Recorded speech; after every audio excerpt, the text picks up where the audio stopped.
बिस्मिल्लाहिर्रहमानिर्रहीम। अस्सलामुअलैकुम। जन्नत पाई की रसोई में आपका स्वागत है। आज हम बनाने वाले हैं शाही टुकड़ा। हमारे यहाँ जामा मस्जिद पे ये बहुत हर जगह आपको दिखाई देगा, जगह जगह ये शाही टुकड़ा मिलता है। तो ये बहुत बेहतरीन लगता है खाने में। आप अगर कभी आए होंगे तो आपने जरूर खाया होगा। अगर आपने नहीं खाया तो आप इसको देख के बना सकते हैं। तो हम बनाना शुरू करते हैं। यहाँ पे हमने इस तरीके से ब्रेड ली है। ब्रेड हमें इस तरीके से इसको इसके एजेस काट लेने हैं हमें, क्योंकि जो जामा मस्जिद से बनता है वो इसी तरीके से बनता है। आज हम बिल्कुल सेम इसी तरीके से बनाएंगे। मतलब जामा मस्जिद जाने का आपका टाइम भी बच जाएगा। आप इस तरीके से इसको घर में ही आराम से बना सकते हैं, क्योंकि बकरा ईद पे ऐसा होता है, सिर्फ नमकीन नमकीन होता है तो कुछ मीठा होना चाहिए। तो ये इस तरीके से हमने ब्रेड काट ली है।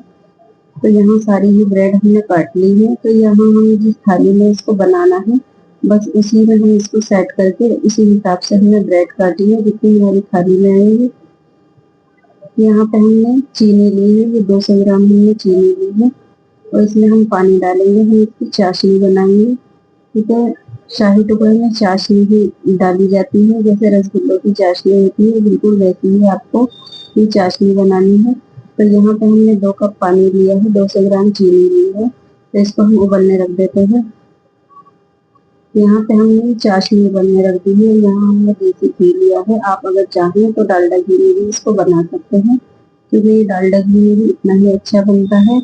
मगर ये शाही टुकड़ा है, नाम भी इसका शाही है, तो देसी घी से ज्यादा अच्छा टेस्ट आता है इसमें। तो यहाँ पे हमने चाशनी भी इस तरीके से पकने रख दी है, और इसको देसी घी को हमने मीडियम फ्लेम पे एकदम गर्म होने के लिए रख दिया है इसको, क्योंकि हमें जो ब्रेड फ्राई करनी है वो मीडियम फ्लेम पे ही करनी है। तो यहाँ हमारी चाशनी को पकते हुए 8 से 10 मिनट हो चुके हैं मीडियम आंच पे। तो ये बस हल्की सी तरीके से चिपचिपी है, इसमें हमें तार वगैरह बिल्कुल नहीं चाहिए। तो बस इसका गैस हम बंद कर देते हैं। और इसमें हम डालेंगे थोड़ा सा, हमने 2 चुटकी करीब फूड कलर लिया था, तो वो हमने पानी में घोल लिया है। तो थोड़ा थोड़ा सा हम इसमें डालते हैं। हमें इसको ज्यादा डार्क कलर नहीं करना है, बिल्कुल लाइट सा ही करना है, ताकि ये हमारे ब्रेड के अंदर मैच हो जाए कलर। बस इतना ही कलर हमें डालना है। तो यहाँ पे हमने 2 से 3 बूंद ये फूड कलर डाला है। तो बस इस तरीके की चाशनी है, बस हमें इसी तरीके की चाहिए। तो इसको हम ऐसे ही छोड़ देते हैं। और यहाँ पे हम करते हैं ब्रेड फ्राई, क्योंकि हमने घी काफी टाइम से रखा हुआ है मीडियम फ्लेम पे। तो यहाँ इस तरीके से हम ब्रेड डाल देते हैं, और इसको हमें करारा करना है, क्रिस्पी करना है एकदम, क्योंकि जो शाही टुकड़े में होती है ब्रेड वो इसी तरीके से फ्राई होती है मीडियम फ्लेम पे एकदम। तो यहाँ हमको हल्का सा कलर आने लगा है, तो इसको हम पलट देते हैं। ये देखें कितना बेहतरीन सा इसका कलर आया है। तो सारी ही ब्रेडों को हम इस तरीके से पलट देंगे। इसको पलट के भी हम फ्राई कर लेंगे। हमें इसको फ्राई करने में 5 से 6 मिनट लगेंगे, और ये अच्छी सी क्रिस्पी फ्राई हो जाएगी। आपको बिल्कुल इसी तरीके से करना है। हमने वीडियो बिल्कुल भी स्किप नहीं करी है इस टाइम। ये देखें हमारी ब्रेड एकदम ब्राउन हो गई है। तो बस ये उठा के हम डाल देते हैं चाशनी के अंदर, क्योंकि चाशनी भी गर्म होनी चाहिए और ब्रेड भी। तो बस इस तरीके से हम डाल देते हैं इसमें। और दूसरी ब्रेड हम इसमें फ्राई करने के लिए डालेंगे, तब तक हमें ये ब्रेड चाशनी में डाले रखने हैं। हमें इसको एकदम से डाल के फौरन से नहीं निकालना है। तो बस इसी चाशनी के अंदर हम डिप कर देते हैं इसको इस तरीके से। आपको भी बिल्कुल इसी तरीके से करना है।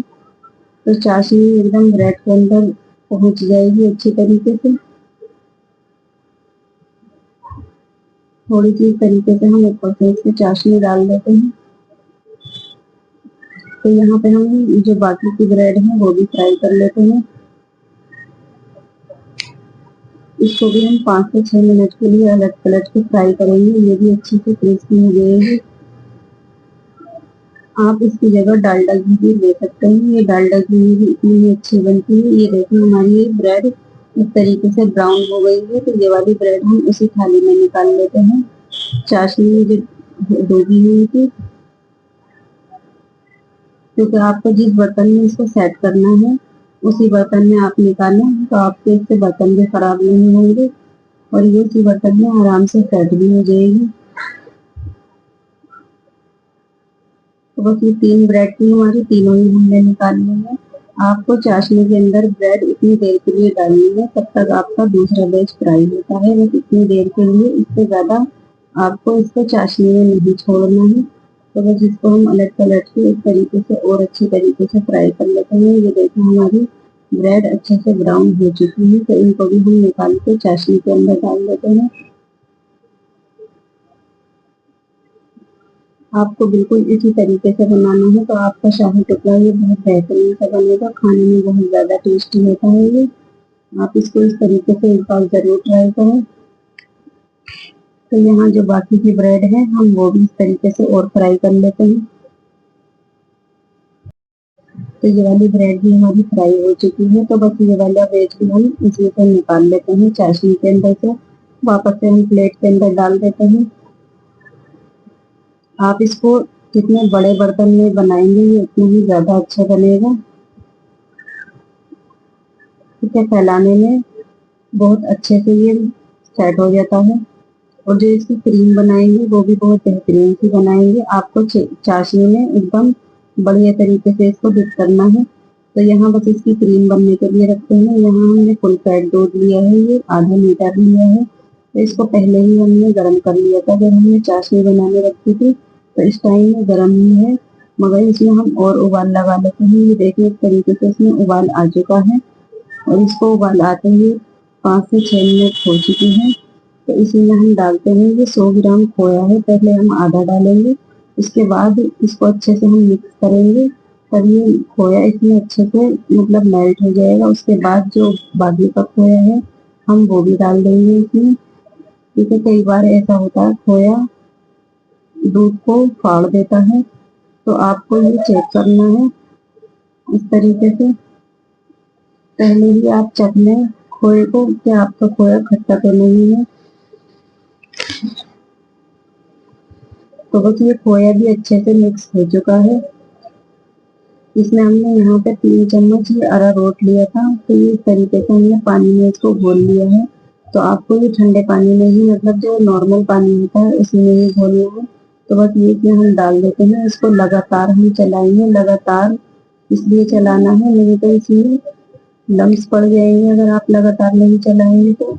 तो बस इस तरीके से आपको कंटिन्यू चलाना है जब तक इसकी क्रीम अच्छे से ये बनती है। तो बस इस तरीके से हम लगातार इसको फेंटते हुए चला लेते हैं ताकि ये नीचे लगे भी ना, और हमारी बेहतरीन की क्रीम तैयार हो जाए। यहाँ इसको चलाते हुए कम से कम 5 से 6 मिनट हो चुकी है, इस तरीके से इसमें उबाल आने लगा है। तो बस इसको थोड़ा सा हम और चला लेते हैं, क्योंकि हमें इसमें अच्छा सा उबाल लगाना है ताकि अरारोट बिल्कुल भी कच्चा न रहे, क्योंकि उसको भी पकाना हमें ज़रूरी होगा, क्योंकि अगर उसको हम नहीं पकाएंगे तो अरारोट की स्मेल आएगी। तो बस ये हमारी बेहतरीन सी क्रीम इस तरीके से देखिए तैयार हो चुकी है। बस इसको चलाते हुए ही हमें गैस बंद करना है, और गैस से उतारने के बाद भी हमें 2-3 बार इसी तरीके से इसको चलाना है। तो गैस हम इस टाइम इसका कर देते हैं बंद। गैस में अच्छे से उबाल आ चुका है, ये देखें एकदम हमारी क्रीमी सी बेहतरीन सी क्रीम तैयार हो चुकी है। तो आपको भी इसको इस स्टेप को लगातार करना है। तो यहाँ पे इस तरीके से हमने डबल ब्रेड रखी है और बीच में थोड़ी सी जगह खाली थी, तो यहाँ पे वो भी डाल ली हमने। तो ये बची हुई जो चाशनी है ये भी हम इसके ऊपर ही डालेंगे, क्योंकि क्रीम हमारी एकदम फीकी है, हमने उसमें चीनी वगैरह कुछ नहीं डाली है। तो बस जितनी भी चाशनी है ये हम इसी पे डाल देते हैं। मीठा सिर्फ इसी में होगा, मगर जो इसका टेस्ट होगा चाशनी के साथ और ब्रेड के साथ और क्रीम का जो होगा इसका बहुत बेहतरीन सा होगा।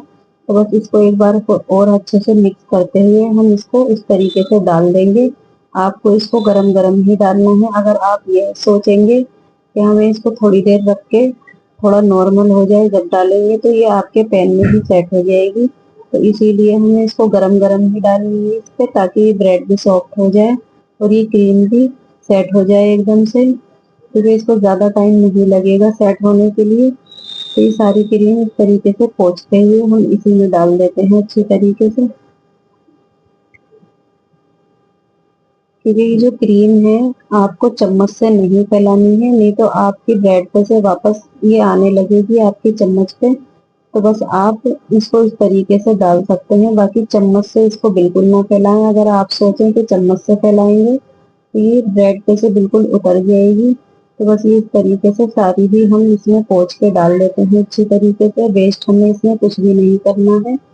बस आप इसको थाली को हल्का सा टैप कर सकते हैं, मगर आप इसको बिल्कुल भी चम्मच से नहीं हिला सकते, क्योंकि ये हमारी जो सेट हुई हुई है क्रीम वो बिल्कुल खराब हो जाएगी।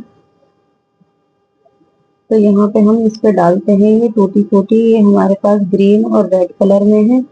वैसे ये 3 कलर में आती है, आप तीनों ही कलर में इस पे डाल सकते हैं। तो यहाँ हम इसको 1 से 1.5 घंटे के लिए सेट होने के लिए रखेंगे रूम टेम्परेचर पर, क्योंकि हमें इसको फ्रिज में नहीं रखना है। क्योंकि आगे जब हम इसको सर्व करेंगे तो हमें इसको गर्म करना होगा, क्योंकि जो जामा मस्जिद पे मिलती है उनके मतलब शाही टुकड़े के नीचे हल्की लो गैस की जलती भी होती है।